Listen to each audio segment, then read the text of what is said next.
నమస్తే. నా పేరు హారిక. ఈరోజు హనుమాన్ టీమ్ మొత్తం వెళ్లి ప్రొడ్యూసర్ కౌన్సిల్‌లో కంప్లెయింట్ చేయడం జరిగింది. ఎందుకంటే ఆహ్, రి అగ్రీమెంట్ ఉన్నప్పటికీ అంటే థియేటర్‌లు ఇస్తామని చెప్పి అగ్రీమెంట్ ఉన్నప్పటికీ థియేటర్‌లు ఇవ్వకపోవడం మీద కంప్లెయింట్ చేయబోతున్నారు. దీని గురించి మనతో పాటు విశ్లేషించడానికి దాము బాలాజీ ఉన్నారు, సీనియర్ జర్నలిస్ట్. సార్ నమస్తే సార్.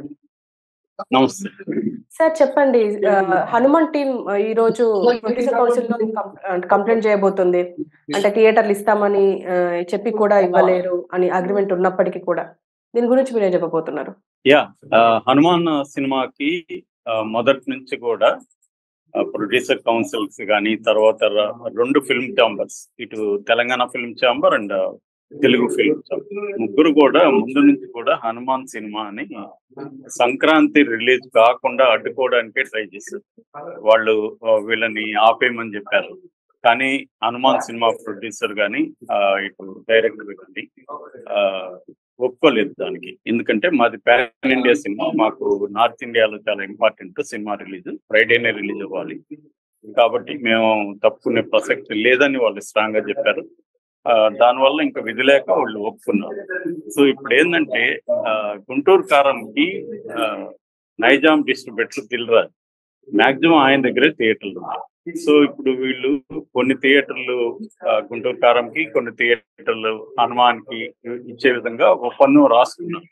హనుమాన్ ప్రొడ్యూసర్ నిరంజన్ రెడ్డి గారితో ఎగ్జిబిటర్స్ అగ్రిమెంట్లు చేసుకున్నారు. కానీ అగ్రిమెంట్లు చేసుకున్న ప్రొడ్యూసర్స్ థియేటర్ని అలాట్ చేయలేదు, వీళ్ళకి ఇవ్వలేదు. దాని బదులుగా గుంటూరు కారం వేసేసారు దాంట్లో. సో ఇప్పుడు దానివల్ల వీళ్ళకి పెద్ద ఎత్తున నష్టం వచ్చింది. ఎందుకంటే హనుమాన్కి మంచి టాక్ వచ్చింది, హిట్ టాక్ వచ్చింది, రివ్యూస్ అన్ని కూడా చాలా ఎక్స్ట్రాడినరీ ఉంది, మార్వలస్ గా ఉందని. ఈ మధ్య కాలంలో ఏ సినిమాకి రానంత పాజిటివ్ రివ్యూస్ వచ్చింది. జనం కూడా ఎవరు కూడా బాగాలేదని ఎవరు అనలేదు. అదే గుంటూరు కారంలో యునానిమస్ గా బాగాలేదని టాక్ వచ్చింది.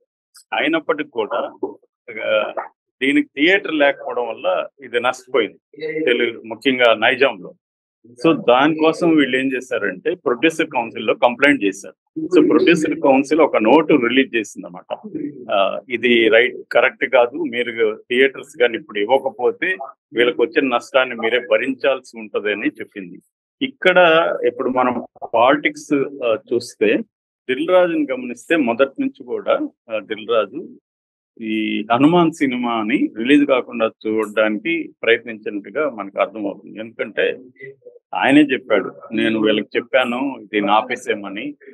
పెద్ద సినిమా అంటే అర్థమైంది అనేది కూడా ఆయన చెప్పాడు. పెద్ద సినిమా అంటే థియేటర్ కి ఎర్లీ మార్నింగ్ షోకి ఏ సినిమాకి జనం పరిగెత్తి వెళ్తారో అదే పెద్ద సినిమా అంటే. అదొక విచిత్రమైన డెఫినేషన్ యాక్చువల్ గా. అది ఎలా చేస్తావు, హనుమానికి కూడా పరిగెత్తి వెళ్ళొచ్చు కదా. సో రెండోది, పరిగెత్తి వెళ్ళినంత మాత్రాన అది పెద్ద సినిమా ఎందుకు అవుతుంది, దానికే ఎందుకు నెంబర్ ఆఫ్ థియేటర్స్ ఇవ్వాలి? ఒక లాజికల్ పాలసీ, ఒక రేషనల్ పాలసీ అనేది థియేటర్ అలాట్మెంట్ లో లేదని మనకు అర్థమవుతుంది. ఎందుకంటే థియేటర్స్ అన్ని కూడా కొంతమంది చేతుల్లోనే ఉన్నాయి. దానివల్ల పాజిటివ్ నెగిటివ్ 2 ఆస్పెక్ట్లు నేను మొన్న వీడియోలో చెప్పాను. పాజిటివ్ ఏంటంటే దిల్ రాజు లాంటి వాళ్ళు లేకపోతే చాలా సింగిల్ థియేటర్స్ క్లోజ్ అయింది. ఒకప్పుడు మన 2 తెలుగు రాష్ట్రాల్లో థియేటర్లు 3000 ఉంటే ఇవాళ 1800 ఉన్నాయి. ఇవన్నా ఉన్నాయంటే కారణం దిల్ రాజు, సురేష్ బాబు, అల్లు అరవింద్ లాంటి వాళ్ళ వల్లే ఈ థియేటర్స్ అన్నీ ఉన్నాయి. లేదంటే వీళ్ళు లేకపోయింటే సింగిల్ స్క్రీన్లన్నీ కూడా మూతబడిపోయిండవు. ఎందుకంటే రియల్ ఎస్టేట్ మనకు ఎలా ఉందో తెలుసు. వాటన్నిటిని ఫంక్షన్ హాల్స్ గాను, లేకపోతే అక్కడ అపార్ట్మెంట్ కాంప్లెక్స్ లో, కమర్షియల్ కాంప్లెక్స్ లో కట్టుకుంటే ఎక్కువ డబ్బులు వస్తుంది. ఇదంతా కూడా ఎవరు కూడా సమాజ సేవ అనేది అబద్ధం. సినిమా ఇండస్ట్రీ అనేది ఒక వ్యాపారం. ఆ వ్యాపారంలో లాభ నష్టాలు తప్ప మంచి చెడ్లో లేకపోతే సమాజ హితం అనేది ఏముండదు. ఏది చేస్తే లాభమా నష్టమా అనేది ఎవరైనా చూసుకుంటారు, దిల్ రాజు అయినా చూసుకుంటాడు. అయితే విత్ ఇన్ వ్యాపారంలో కూడా కొన్ని వ్యాపార సూత్రాలు, కొన్ని లీగల్ గా ఒక కాంట్రాక్ట్ చేసుకున్నప్పుడు దానికి అవాయిడ్ ఉండడం, ఇవన్నీ అవసరం. వ్యాపారానికి కూడా సూత్రాలు ఉంటాయి, లా ఆఫ్ కాండక్ట్ ఉంటుంది, ఇవన్నీ ఉంటాయి. సో వ్యాపారం అంటే ఇష్టం వచ్చినట్టు నేను వ్యాపారం చేస్తాననేది రాంగ్. ఇక్కడ వీళ్ళు అడిగేది కూడా ఏంటంటే, మీరేం దయచేసి మాకు థియేటర్లు ఇవ్వద్దు, మాకు ఇస్తామని అగ్రిమెంట్ లో రాసుకున్న థియేటర్ మాకు ఎందుకు ఇవ్వలేదు అనేది వీళ్ళు అడుగుతున్నారు. నిరంజన్ రెడ్డి కానీ, సుధీర్ బాబు, సారీ ఈయన డైరెక్టర్ గా. సో ఈ కాంటెక్స్ట్ లో దిల్ రాజు మొన్న ఒక మాట, ఒక ప్రెస్ మీట్ పెట్టే ఉన్నాడంటే, గుంటూరు కారానికి నెగిటివ్ టాక్ క్రియేట్ అయింది, అంటే కావాలని ఎవరో క్రియేట్ చేసినట్టుగా చెప్పారు. ఇప్పుడు అశేష ప్రజానీకం సినిమాలు చూస్తున్నారు, వాళ్ళందరూ ఇవాళ ఎక్స్ప్రెస్ చేస్తా ఉన్నారు సోషల్ మీడియా. వాళ్ళందరూ ఏదో కావాలని ఎవరో చెప్తే చేయట్లేదు, బాగుంటే బాగుందంటారు, లేదంటే లేదంటారు. సో వాళ్ళందరినీ కూడా పట్టుకొని, లేదు నేను వెళ్ళి చూశాను, ఖచ్చితంగా సినిమా ఇది ఫ్యామిలీ ఆడియన్స్ చూసే సినిమా, అది ఇదని చెప్పారు. కానీ అంతకంటే కూడా హనుమాన్ ఫ్యామిలీ ఆడియన్స్ ప్రిఫర్ చేస్తుంది, కానీ థియేటర్ లేదు. సో దీని మీద ఇప్పుడు ప్రొడ్యూసర్ కౌన్సిల్ సీరియస్ గా రియాక్ట్ అయింది. కానీ ఇక్కడ కొన్ని విషయాలు అర్థం కాదు ఏంటంటే, అసలు ఏ థియేటర్స్ వీళ్ళకి అలా అగ్రిమెంట్ చేసుకొని థియేటర్లు ఇవ్వలేదని వాళ్ళ పేర్లు చెప్పట్లేదు, ఎందుకు చెప్పట్లేదు అనేది ఇక్కడ పెద్ద ప్రశ్న. అంటే ఏదో వేగ్ గా థియేటర్స్ ఇవ్వలేదు అంటున్నారు, కానీ ఏ థియేటర్స్, దాని ఓనర్లు ఎవరు, దాంట్లో దిల్ రాజు థియేటర్స్ ఏమన్నా ఉన్నాయా అనేది వీళ్ళు చెప్పట్లేదు. అంటే మరి వీళ్ళు భయపడుతున్నారా, లేకపోతే వేగ్ గా ఎందుకు ప్రొడ్యూసర్ కౌన్సిల్ ఇచ్చింది, డైరెక్ట్ గా థియేటర్ పేర్లు ఎందుకు చెప్పట్లేదు, లేకపోతే వీళ్ళు ఏమన్నా లీగల్ చర్యలు తీసుకోబోతున్నారా? ఇప్పుడు ప్రొడ్యూసర్ కౌన్సిల్ మాట కూడా థియేటర్లు వినలేదనుకో, ఏం చేయబోతున్నారు ఇవన్నీ తెలియదు అనమాట. సో ఈ కాంటెక్స్ట్ ఇది పరిస్థితి. అంటే తెలుగు ఇండస్ట్రీలో వ్యాపారమే నడపడం తప్పు కాదు, వ్యాపారంగా సినిమాని నడపడం తప్పు కాదు, కానీ వ్యాపార సూత్రాలను ఫాలో అవ్వడం, అగ్రిమెంట్ చేసుకున్న తర్వాత ఏ సినిమాకైతే అగ్రిమెంట్ చేసుకోవాలో ఆ సినిమాకి థియేటర్లు ఇవ్వాలి, అది ఇవ్వట్లేదు.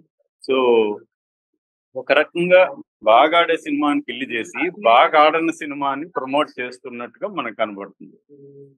ఎందుకంటే ఇది హీరోలు, దిల్ రాజు లాంటి ప్రొడ్యూసర్ల ఒక రకమైన సిండికేట్ గా మనం చెప్పుకోవచ్చు.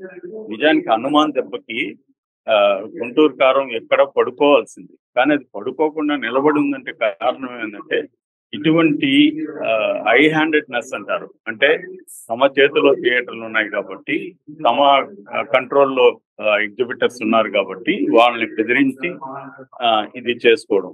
ఎందుకంటే Dil Raju distribute, Nizam distribute, so తనకి లాభాలు, నష్టాల్లోకి వెళ్తాడు, లాభాలు రావు అని చెప్పి థియేటర్లు బలవంతంగా చాలా సార్లు, ఇది ఇవాళ జరిగే కొత్త విషయం కాదు. హనుమాన్ విషయంలో హనుమానే కనీసం వాళ్ళు ప్రొడ్యూసరు, వాళ్ళకి కొంత ఐడియా ఉంది. కొత్త ఏమీ ఐడియా లేని వాళ్ళు సినిమా తీసేసినప్పుడు, సినిమా థియేటర్లు 50 థియేటర్లు కావాలనుకుంటే 50 ఇస్తారనుకో, తీరా చూస్తే ఏ 5-6 థియేటర్లు కూడా రిలీజ్ కాని సందర్భాలు ఉన్నాయి. ఏమయ్యా మీరు ఇస్తామని అగ్రిమెంట్లు చేసుకున్నారు, మేము అడ్వాన్స్ ఇచ్చామంటే కూడా, మేమేం చేశారు సార్, మాకు దిల్ రాజు నుంచి ఫోన్ వచ్చింది, లేకపోతే